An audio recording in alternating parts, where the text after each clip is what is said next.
안녕하십니까. 또다시 에스라의 나무 강단 성경의 어휘 연구를 계속하겠습니다.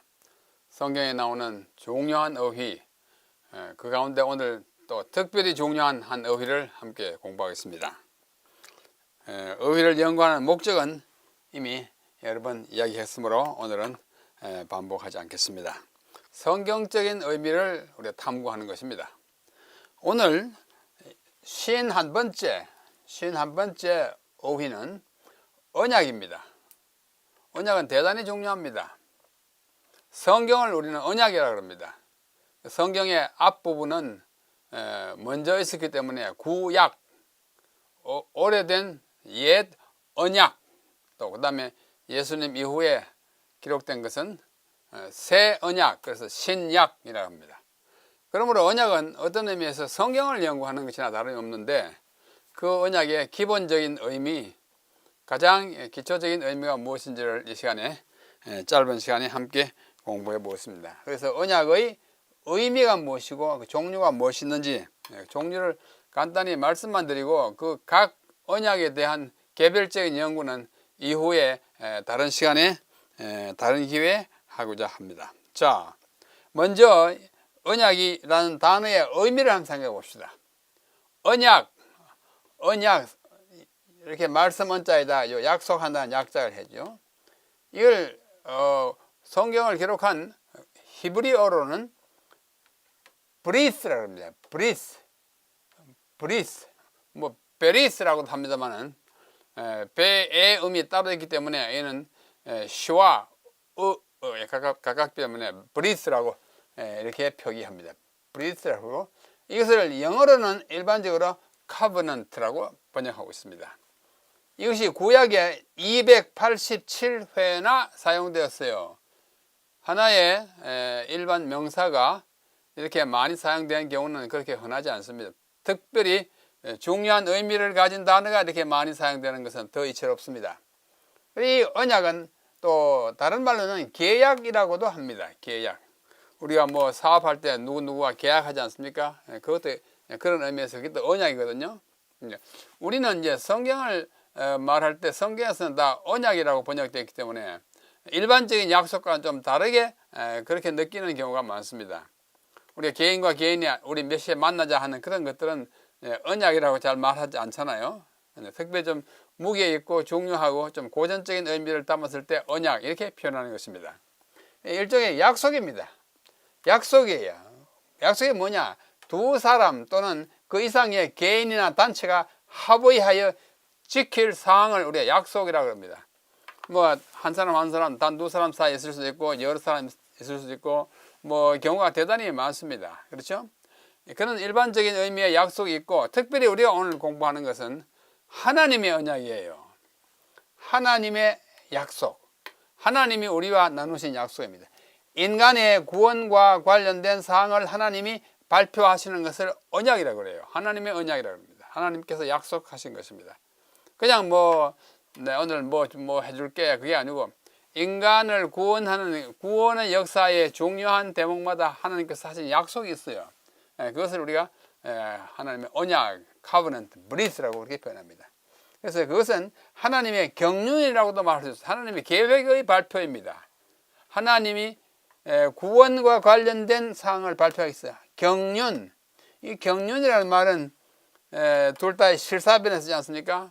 어떤 특별한 계획 또는 왕이나 하나님께서 세우시는 계획을 경륜이라 그렇게 말합니다. 하나님이 인간을 향하여 인간을 구원하고자 함에 있어서 세우신 계획, 경륜, 영어로는 다 플랜이에요. 플랜. 계획이나 경륜이나 영어로는 플랜입니다. 그 플랜을 발표하는 게 그게 언약이에요. 그것을 구속의 계획이라고도 할 수 있겠습니다. 자, 이 브리스는 여러 가지 말로 번역됩니다. 브리스인데요. covenant, 언약이라고 하고, agreement, 협약 또는 합의라고도 할 수 있고, arrangement, 협정 또는 조정이라고 할 수 있고, treaty라고도 합니다. 조약은 이제 국가와 국가 사이에 하죠. 약조, 계약 등등 이 모든 의미를 다 포함하는 것이 원래 브리스예요. 그러나 우리가 지금 특별히 성경에서 언약을 공부할 때는 이 다 공부하지는 않고 어떻게 해요? 하나님께서 우리에게 하시는 약속, 언약 이 부분을 집중적으로 하는데, 이것이 히브리어라면은 이것은 헬라어예요. 그리스어입니다. 그리스어가 또 성경의 언약이라는 의미로 많이 사용됐습니다. 그것이 diathek입니다.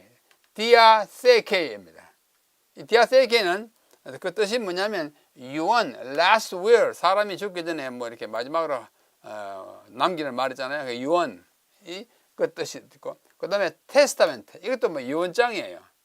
우리가 성경을 Old Testament, 또 New Testament, testament가 바로 그게 유언장이라는 뜻입니다. 하나님께서 우리에게 주신 유언장 같은 중요한 문서예요.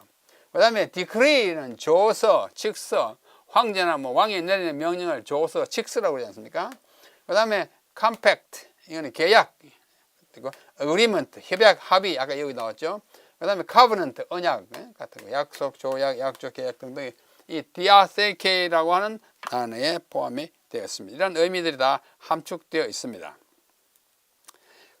이와 같은 것이 언약이라면 언약의 형태는 어떤 것이 있을까요?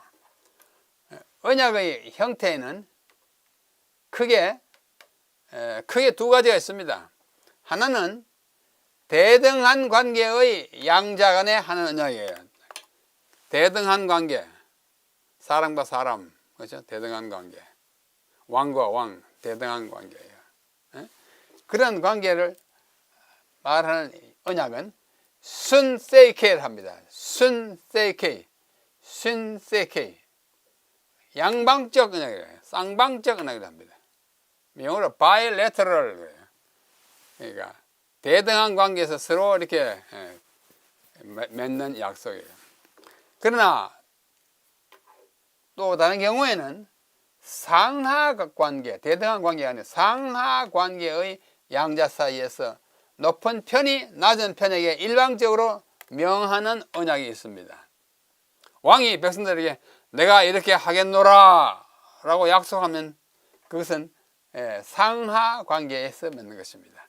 그런 관계의 언약은 앞에서 본 diathek예요. diatheke.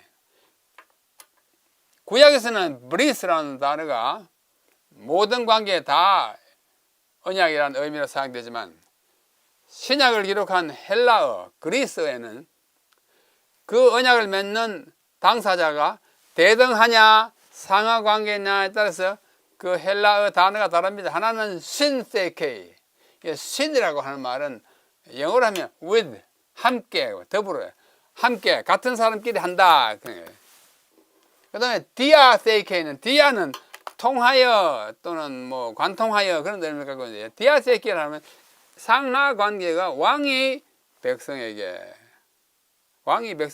하나님이 인간에게, 높은 분이 낮은 분에게 이렇게 하겠노라 라고 선포하는 언약을 디아세이케인데, 이 디아세이케라는 단어가 신약에 33회 사용되었어요. 아까 브리스보다는 훨씬 적게 사용됐죠. 그럴 수밖에 없어요. 신약이라고 하는 책 자체가 구약의 약 4분의 1밖에 안 되기 때문에 아무리 자주 쓰여도 구약에 사용된 횟수를 비등하게나 초과할 수 없는 것입니다. 하여튼 33회 사용했는데, 디아세이케, 이는 신세케, 이거는 일방적 언약이고, 이거는 양방적 언약. 이거는 bilateral, 이거는 unilateral covenant, 뭐 영어로 그렇게 표현합니다. 자, 그런데 성경에는, 신약 성경에는 신세케라고 하는 단어가 한번 사용되지 않았습니다. 모두가 디아세케예요. 하나님께서 인간에게 내려주시는 그런 언약이기 때문에 디아세케만 사용되었습니다. 그런데 이 두 개 중에 성경의 언약은 일방적 언약이에요. 왜? 하나님이 인간에게 하는 언약이니까. 물론 사람끼리 하는 언약이 있긴 있지만은 우리가 지금 연구하고자 하는 언약은 하나님이 낮은 이 피조물인 백성에게, 죄인인 인간에게 하시는 약속이기 때문에 일방적 언약, 하나님이 사람에게 선포하고 이루시는 언약입니다. 그런데 대등한 관계의 언약의 예를 몇 개 한번 들어보겠습니다.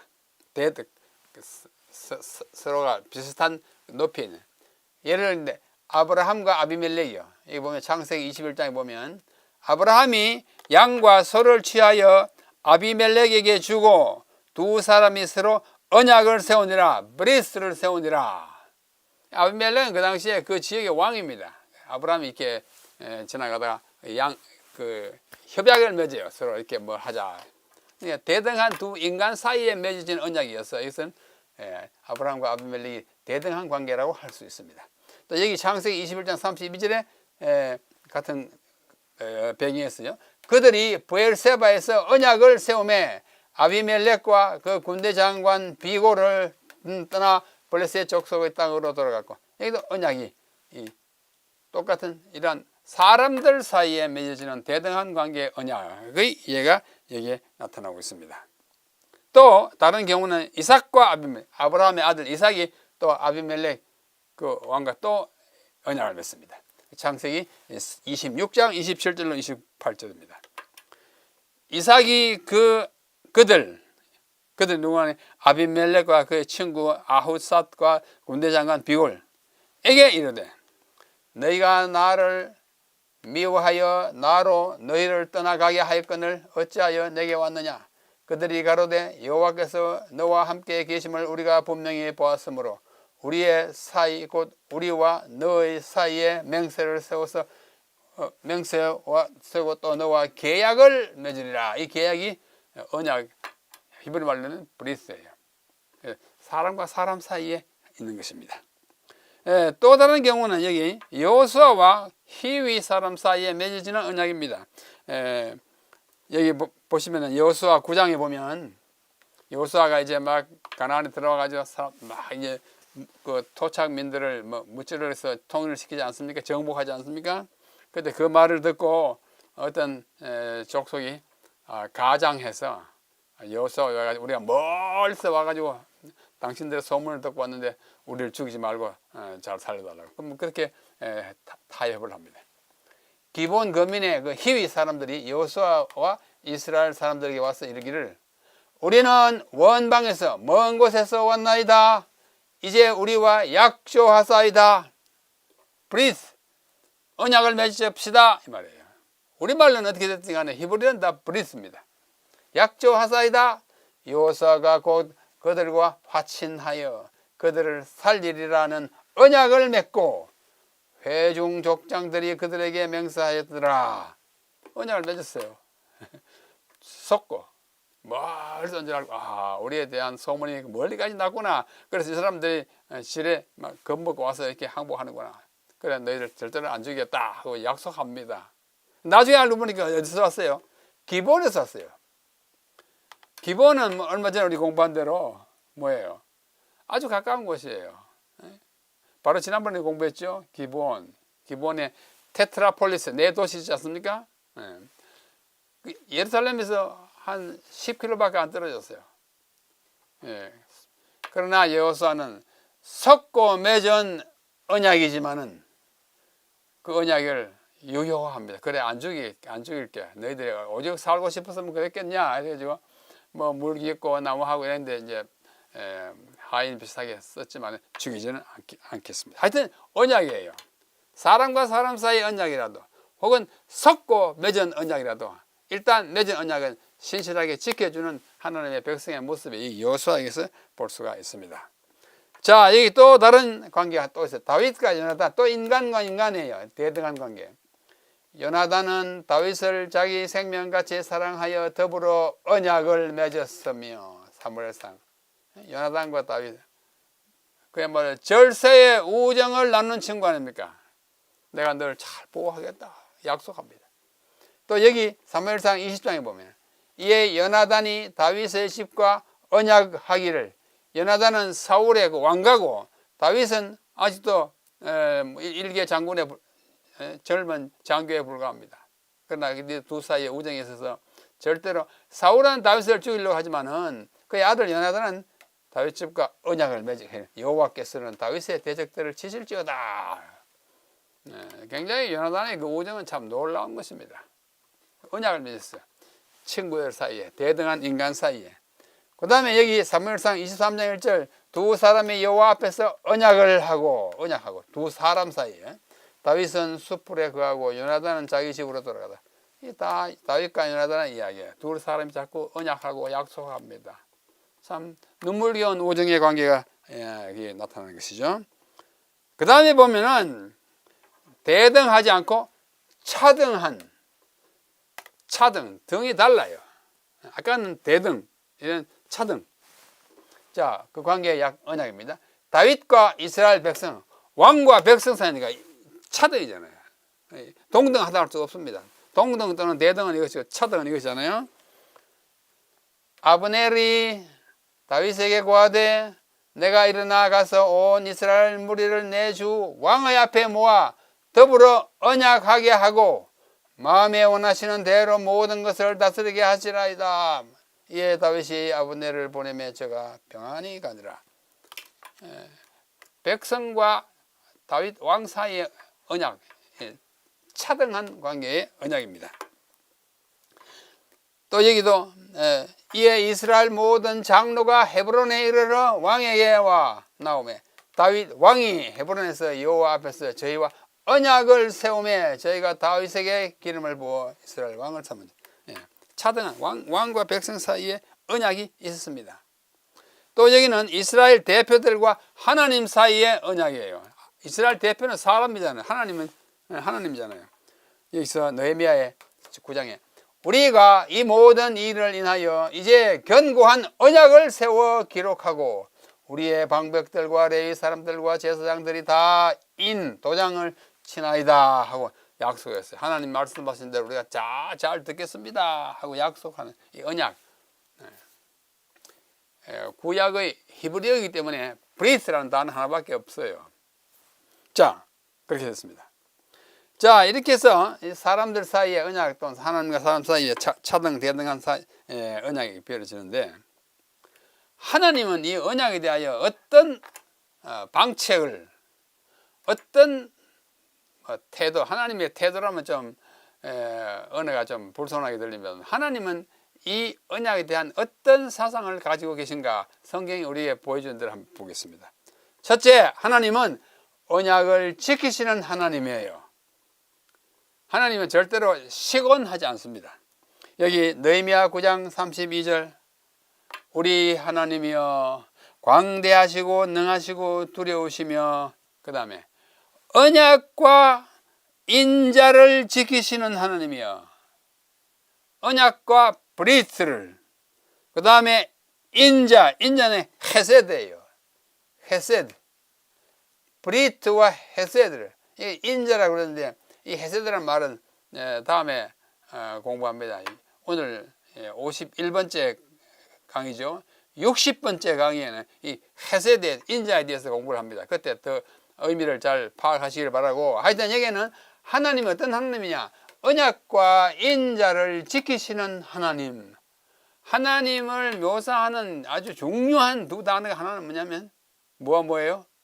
언약 하시고 그 언약을 지키기 위한 그분의 인자를 고수하시는 지키시는 하나님입니다. 하나님은 언약을 지키시는 하나님으로 강력하게 묘사되어 있습니다.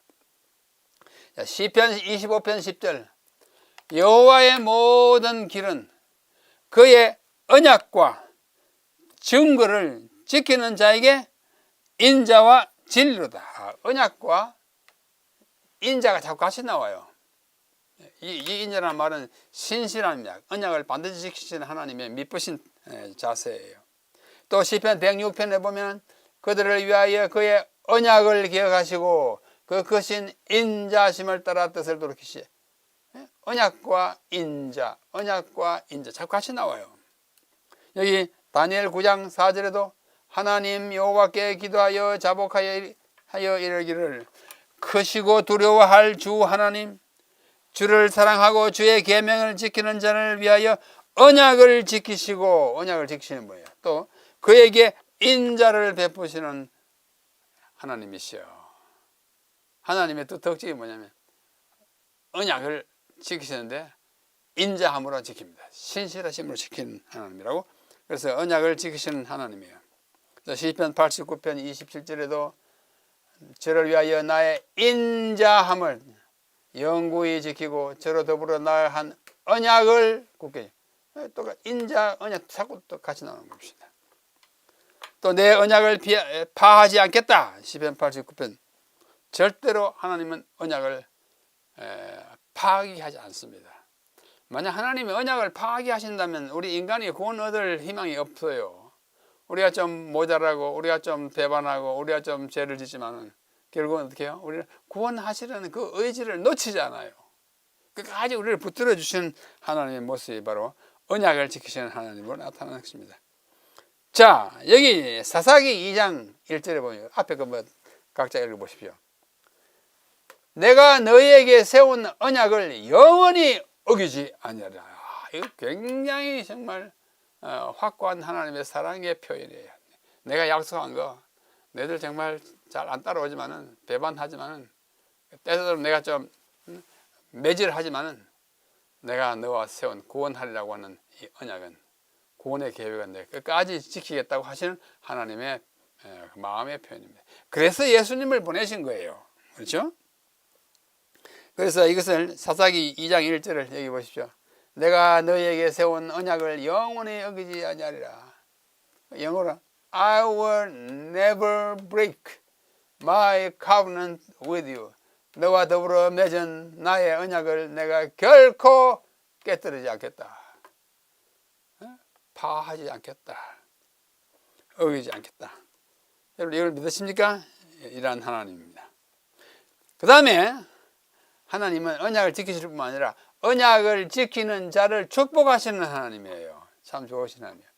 자, 출애굽기 19장 5절 세계가 다 내게 속하였나니 너희가 내 말을 잘 듣고 내 언약을 지키면 너희는 열국 중에서 내 소유가 되겠고, 언약을 지키는 자를 어떻게 해요? 축복하셔요. 내 소유가 되겠다. 신명기 29장 9절에 그런즉 너희는 이 언약의 말씀을 지켜 행하라. 그리하면 너희의 하는 모든 일이 형통하리라. 우리 하나님께서 주신 언약을 참 신실히 지키기로 약속했으면 지키는 것이 축복받는 길입니다.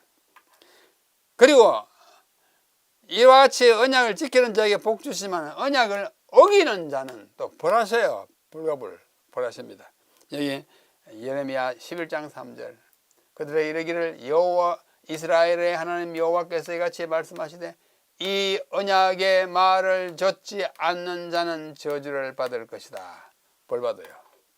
또 여기 호세아 8장 1절은 나팔을 네 입에 댈지어다 대적이 독수리처럼 여호와의 집에 덮치리니 왜? 무리가 내 언약을 어기고 네 율법을 범했기 때문이다. 우리를 구원하시긴 하지만은 아주 막무가내로 사는 하나님의 백성은 징계하십니다. 왜? 돌아오게 하기 위해서 징계하시는 것입니다. 언약을 어기는 자를 벌하세요. 또 여호수아 23장 16절 만일 너희가 너희 하나님 여호와께서 너희에게 명하신 언약을 범하고 가서 다른 신들을 섬겨 그에게 절하면 여호와의 진노가 너희에게 미치리니 너희에게 주신 아름다운 땅에서 너희가 속히 망하리라. 언약을 끝까지 배반하는 자는 망한다는 말씀을 하고 있습니다. 또 여기 열왕기상 11장에 보면은 여호와께서 솔로몬에게 말씀하시되 내게 이러한 일이 있었고 또 네가 나의 언약과 내가 네게 명한 법도를 지키지 아니하였으니 내가 결단코 이 나라를 네게서 빼앗아 네 신복에게 주리라. 솔로몬이 많은 은혜를 받았음에도 불구하고 법을 지키지 않았어요. 우상 막 섬기고 뭐 처쳐버리고 내려가 난리가 났어요. 그래서 하나님께서 좀 벌 주시는 언약을 지키지 않는 자에게는 벌을 주신다고 하는 말씀을 여기서도 재확인하고 있습니다. 자, 열왕기하 18장에 보면은 이 이스라엘 북방 이스라엘이 왜 망했는지를 설명하고 있습니다. 그 성이 함락돼 사마리아 성이 함락되니 히스기야 6년이고 이스라엘 왕 호세아 9년이 돼 사마리아가 함락되며 아수르 왕이 이스라엘을 사로잡아 아수르에 이르러 할라와 고산, 하볼, 하숫가와 메대 사람의 여러 성읍에 뚫고 이는 저희가 그 하나님 여호와의 말씀을 준행치 아니하고 그 다음에 그 언약을 배반했기 때문이다. 북방 이스라엘이 끝끝내 망한 것은 하나님의 언약을 배반했기 때문입니다. 많이 봐주셨어요. 수십 년 봐주셨어요. 봐주고 선제들 보내고 왕들을 꾸짖고 했는데 그래도 안 되니까 결국은 벌 받는 것입니다. 언약을 어겼기 때문입니다. 그렇게 말씀합니다. 자, 그러면 언약이 뭔가? 언약의 제 나름으로 한 5가지로 요약해 봅니다. 첫째, 언약이 뭐냐? 하나님의 의지의 표현입니다. 인간을 향한 의지, 하나님의 뜻이 있잖아요. 그 표현이 언약이에요. 내가 이렇게 하겠다, 구원하겠다. 둘째는 언약, 하나님의 경륜의 실현이에요. 경륜, 플랜, 구속의 플랜, 계획을 실현하는 것이 언약입니다. 셋째, 언약은 하나님의 헤세드는 아까 인자라 그랬죠. 더 좋은 말은 신실, 인애예요. 헤세드의 증거예요. 우리가 하나님이 어떤 분이신지를 보려면 그분이 언약을 어떻게 이행하시는지를 보는 것입니다. 그분 언약을 절대로, 아까 했잖아요. 내가 너와 맺은 언약을 결단코 파하지 않냐리라. 하나님 그런 분이에요. 그런데 두고 보고 참아주고 보아주고 하는데 끝끝내 자기가 다른 곳에 가버린 자는 하나님을 붙들 수가 없어요. 자유를 주시기 때문에. 네 번째, 언약은 하나님의 권능의 역사예요. 하나님이 능력이 있습니다. 하신 약속은 지킬 수 있는 능력이 있어요. 권능이에요. 그것을 일하시는 것이 언약이에요. 그렇게 표현할 수 있습니다. 5번째, 언약은 하나님의 통치의 방법입니다. 얘들아, 내가 이렇게 하면 그렇게 하는 거예요.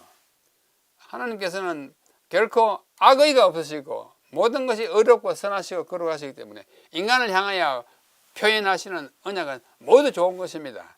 그것을 삐쳐나가려고 하지 않는 한 우리는 그 복을 받게 되는 것입니다. 자, 이상 그 언약의 그 의미를 제 나름으로 정리했고, 성경에는 인간의 구원과 관련된 언약이 8개 있습니다. 8개. 종류만 말씀드리고 오늘 마치겠게요. 아담의 언약이 있어요. 아담이 범죄하자마자 여자의 후손을 주겠다고 약속합니다. 그가 뱀의 머리를 상하게 하겠다. 마귀를 멸망시키겠다. 노아의 언약, 다시는 멸망시키지 않고 홍수를 주지 않겠다. 생명 보존의 언약입니다. 아브라함이 언약했습니다. 내가 너로 모든 민족의 뭐가 돼요? 축복의 관문이 되게 하겠다. 복의 근원이 되게 하겠다. 그 다음에 시내산에 모세 언약이 있어요. 10계명 언약이 있습니다. 이들을 지키면 좋겠다. 그 다음에 모압 땅에서 모세가 또 언약합니다. 내용은 같지만은 이 땅에 들어가서 하나님께서 어떤 일을 행하실지를 다 보여주는 모세 언약이 또 있어요. 다윗의 언약이 있습니다. 사무엘 하이가 뭐예요? 내가 네 몸에서 날짜를 통하여 성전을 짓고 내 위치를 영원히 견고하게 하겠다. 나라를 견고하겠다 하는 약속입니다. 예레미야의 새 언약이 있습니다. 예레미야 그 유명한 31장이죠. 새 언약을 주겠다. 새 마음을 주겠다 하는 거예요. 그 다음에 신약에 와서 새 언약이 있습니다. 이것은 새 언약이니 예수님이 친히 발표하신 새 언약입니다. 예수님의 피를 믿고 구원을 얻는 새 언약이에요. 이러한 8가지 언약에 대해서는 일일이 우리가 연구를 많이 해야 합니다. 그러나 오늘은 여기서 그 종류만 소개하고 여기서 마치겠습니다. 자, 오늘 짧은 시간 통해서 언약의 의미는 약속하는 것입니다. 또 종류에는 대등한 위치, 사람들 사이의 언약과 또 차등한, 그렇죠? 성경의 언약은 하나님이 백성에게 주시는 것이니까 차등한 브리스이고 헬라어로는 디아세이케입니다. 그것을 하나님은 어떻게 여기시는지, 언약이 하나님이시고 그 지키는 자에게는 하나님이 어떻게 축복하시는지, 그 어기는 자에게는 어떻게 벌하시는지를 잠시 살펴봤고, 우리의 구원과 관련된 중대한 언약 8가지는 다른 기회에 공부하겠습니다. 언약의 의미와 종류 여기서 마치겠습니다. 우리 성경 자체가 구약, 신약이라는 언약입니다. 이 언약의 말씀을 펼 때마다 하나님께서 나에게 무엇을 약속하시는지, 어떻게 이루어지는지를 생각하는 것은 구원받은 우리에게서 큰 특권이 아닌가 생각합니다. 다음 시간에 또 다른 의의를 가지고 함께 공부하겠습니다. 안녕히 계십시오.